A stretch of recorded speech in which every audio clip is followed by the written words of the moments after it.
Today on the Daily Scoop podcast from the Scoop News Group, the Marine Corps wants 10,000 new drones this year as it looks to expand training for off-the-shelf systems. And the Army has created an AI career field and pathway for officers to join. It's Monday, January 5th, 2025. Happy New Year and welcome to the Daily Scoop podcast, where you'll hear the latest news and trends facing government leaders. I'm the host of the Daily Scoop podcast, Billy Mitchell. Thanks so much for joining me. Now let's dive into the top headlines you may have missed last week. The Marine Corps is gearing up to expand its first-person view drone capabilities in the new year by purchasing 10,000 new platforms and increasing the number of troops who are trained on them, according to government contracting documents and service officials. Last week, the Corps announced a standardized training program for small-sized unmanned aerial systems, which includes several courses for attack drone operators, payload specialists, and instructors. Several units from III Marine Expeditionary Force in the Pacific to Marine Forces Special Operations Command are now authorized to immediately start these courses. Meanwhile, the service is also asking industry to make thousands of UAS for under $4,000 per unit, according to a request for information posted in December. The intent is for Marines to be able to modify these drones with simple third-party munitions and repair them on their own. The RFI also inquired about autonomy and machine learning integration for the systems. Over the next several months, the service will aim to certify hundreds of Marines to use FPV drones, according to the Pentagon, with the goal of having every infantry, reconnaissance, and littoral combat team across the fleet equipped with the platforms by May.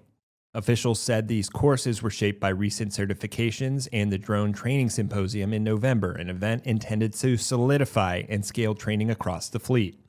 Defense Scoop also reported last week that the Marine Corps had certified 4 deployed Marines on FPV drones for the first time in November.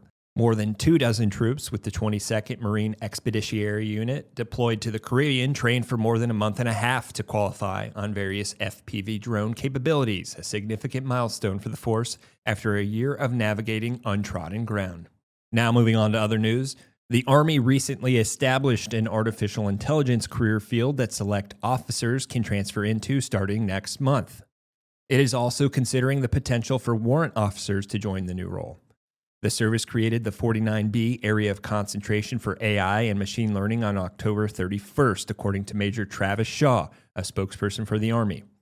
Between January 5th and February 6th of this year, Army officers who already have a few years of service or more can apply for the role through the Voluntary Transfer Incentive Program, which is meant to support the Army's manning needs.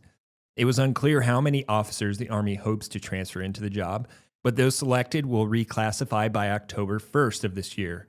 The service expects those personnel to have completed their transition into the AI field by the following year. The effort comes as the Department of Defense continues to boost the use of large language model AI systems for military purposes. Last month, the Pentagon launched GenAI.mil, a hub for commercial AI tools, one that Defense Scoop reported military personnel were meeting with mixed reviews and a bevy of questions about how to use it in their daily operations. For more news at the intersection of the federal government and technology, make sure to visit fedscoop.com. Thanks so much for tuning in to another episode of the Daily Scoop podcast, available on all podcast platforms. If you've already rated the podcast on your platform of choice, thanks so much. High ratings and good reviews of the show help more people to find it. The Daily Scoop podcast is a production of the Scoop News Group in Washington, D.C. Adam Butler and Carlin Fisher help put the show together, and the entire Scoop News Group team contributes. We'll be back tomorrow with more top headlines. Until then, I'm your host, as always, Billy Mitchell. Thanks so much for listening.